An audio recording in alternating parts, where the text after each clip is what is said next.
Okay, part two. So she's good. GAIA girl. And she's been doing a lot of channeling for the divine masculine, saying things that he's going through, such as he's trying to work things out karmically on his end. That's another thing I want to say is that also it might seem like from our end that our divine masculines are not doing the work on the surface. However, on top of the surface, but underneath the surface, they are doing. Some of us say, nah, you said it right. I don't see him doing the work underneath the surface either. But they are doing the work. Some of them is just that you can hear them desperately saying that they just don't know how to get out of the situation, but they working on it and they know that they need to get out of it. It's just going to be, they're saying be patient with them. It's going to take some time for them to unravel it. So for us as divine feminines that know that our counterparts, the divine masculines, are in karmic situations, we have to learn to be a little sympathetic or practice empathy in doing this. One thing that she also was stating is that the Gaia girl is that Gaia girl was saying that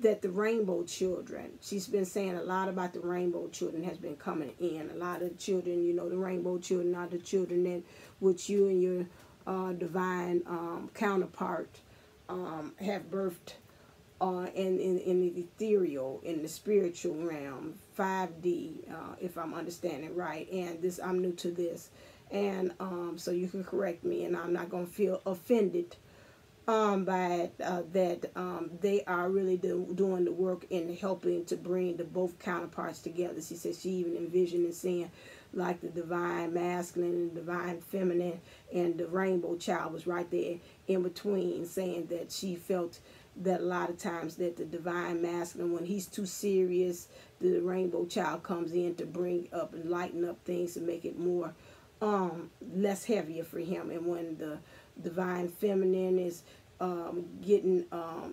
too light or jokey, or is too light or something like that, and she's acting immature or not really, the rainbow child will bring the seriousness to it, and vice versa. So, but they're saying we also are getting some other divine intervention, some other team players that's helping us as well to bring in this union, is our rainbow children. The rainbow children are bringing in this energy to help to try to bring both its parents together. So that's a great thing. As far as with the divine masculine, also with them, some of them are getting some more dark night of the soul. Some things are happening some more.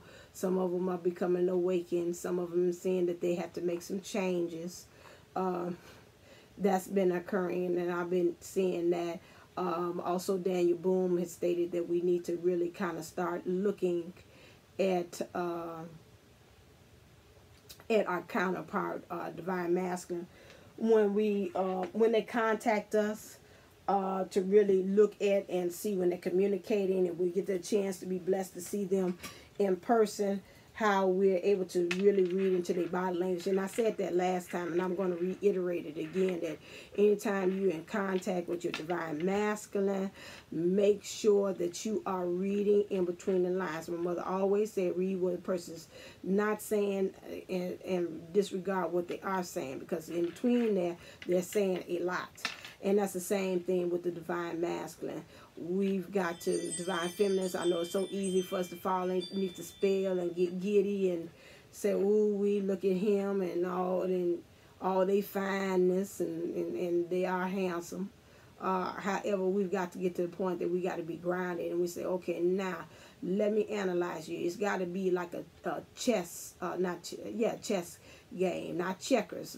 As Daniel Boone said, that ain't nothing but just trying to find how to manipulate and how to get over.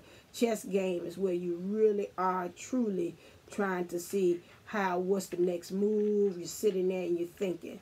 We've got to divine feminines. We got to get in touch with our divine masculine side and become more of a chess player and really saying, okay, what's our next move? Is it knight to rook or rook to pawn or queen to bishop or whatever it is? I don't know the game that well. I probably should with everything that's going on with this.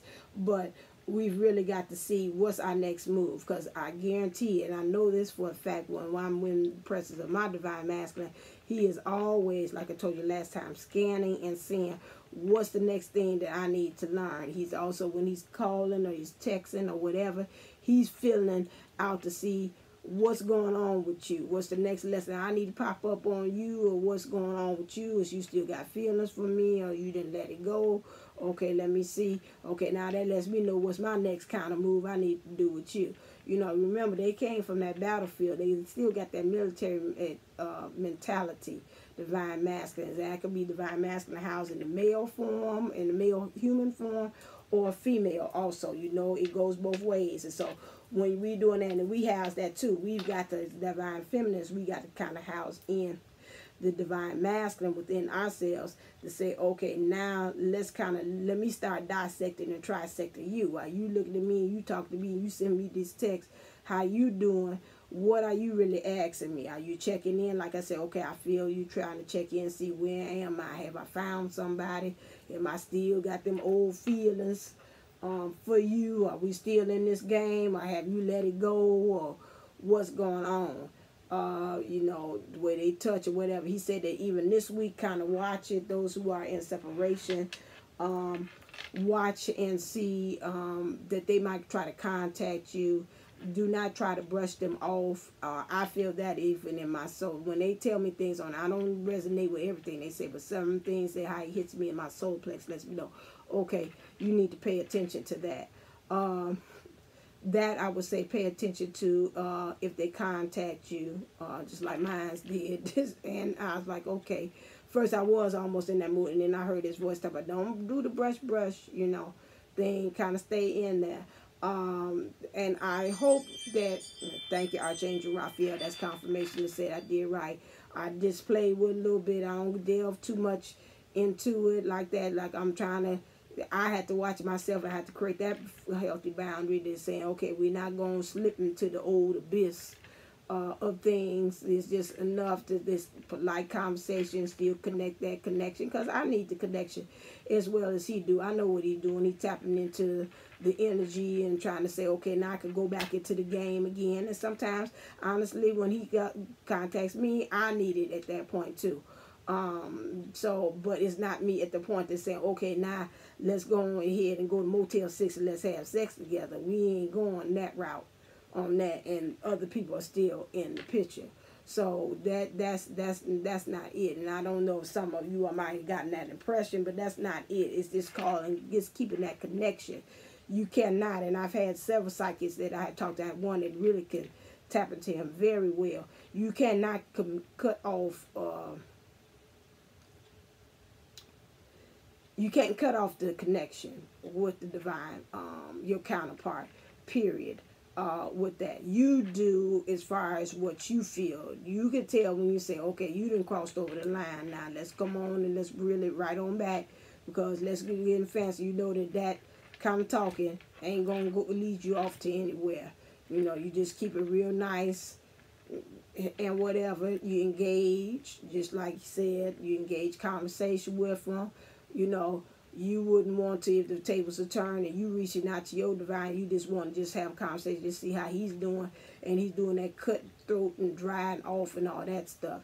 It depends. Everybody's different. I'm not saying anybody start engaging with him. You say, no, he did X, Y, and Z. He really hurt me, and you want me to go through all that hurt and then reach out and touch. If you're not ready, you're not ready. It depends on each person as far as what they're doing. No, we're not asking for you to go into a full-fledged relationship into that, and you know what's going on the other side with them. No, you're putting your own self into detriment as far as your emotions. But it's some things you feel like, okay, I just got to kind of charge this up a little bit. you do what you feel is needed. Because if you feel like you are doing something that's not honoring your heart at that moment, and you dishonoring it, and you can feel that squeeze on your heart and say, that just don't feel right. You know, me doing that, how I reacted to him, that don't feel right. Guess what? On the other side, it's the same thing. And, you know, you have to create those healthy boundaries at all times when you're interacting with it, and let them know, no, this, we're not going to do this, or no, we ain't going to take it this far, or whatever. If I feel like initiating or saying or doing X, Y, and Z, that's on me. But as far as that, I'm still clear knowing as far as what my boundaries are, and respecting my boundaries, and still practicing self-love with myself. If I'm finding myself that I'm doing more, getting my energy to them, then I know you're in the wrong. And that's the same thing I would say with your counterpart. When you feel yourself giving in to them, and you say, okay, well, nah, this, that, and you doing that, then no, you're doing something that you know that goes against your spirit, and that's going to cause kind of a crumbling. I'm almost saying like a Tower of Pisa. If it's already leaning, now it's going to really extra lean and just crash and burn. So you don't want to create that crack in your foundation of all that good stuff that you have developed within yourself up until this point. So this is my twin flame fireside chat, as I call it, just to talk to you all and give you some encouragement. Oh, last thing I forgot, and I said I wanted to make sure, please, please, please continue on with your subliminal messages or either affirmations. I seen even in today's letter that was sent by Divine Twin Soul 11.com. She was even saying that, and I said I had already told my people that get with the affirmations. She's got something on there that's do affirmations to music. It's $37. You can download it, and it's got a person playing beautiful music in the background, and they're just saying affirmations. For me, like I said, any times that you are doing, thanks confirmation for Archangel Raphael again. Thank you. That anytime you are doing any type of work that you're trying to get that subconscious, I believe the best time to do it is at nighttime before while you're going to sleep, because you don't get any interruptions. You don't get your mind saying that ain't gonna happen, that's stupid, that I don't see us uniting and all that stuff. One thing she said was to ask yourself, picture you and your twin flame, your counterpart, together, seeing you doing something. And she said, if something in your heart kind of tug and say, you get a kind of like a bad kind of feel, like this ain't gonna happen, or you start getting that talking, then that lets you know that you have been self-sabotaging the relationship. Now, if you can see and you get good feelings, you feel very light in thinking of that thought, then you know that you're on the road and you're on the right path for that. But if you're doing it at this point that, you know, every time you think of it, it hits the wrong way, then, you know, it's something that you need to start doing. Use of subliminal messages, like I said before,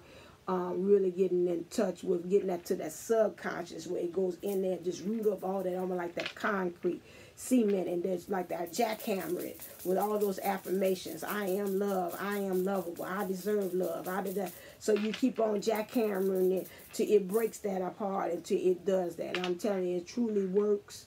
With that, I've done so many confidence and knowing love and things of that, and I can even see myself even being more opening up spiritual wise as well. So we're coming near. If you want a reading with me, remember the month of July, I am holding the special $22 for 30 minutes, and $11 for 30 minutes, $22 for an hour.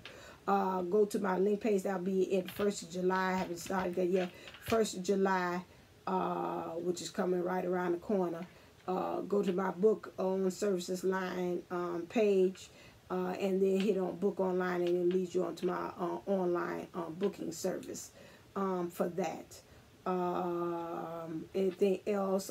Still in the process of doing the Keen account. We'll be doing that. That should be up and running when I get to it, which will be kind of soon. I know I said July, give myself deadlines for that. Still, you can hit me up on Instantgo, which is GoDivineTwinSoul11.com.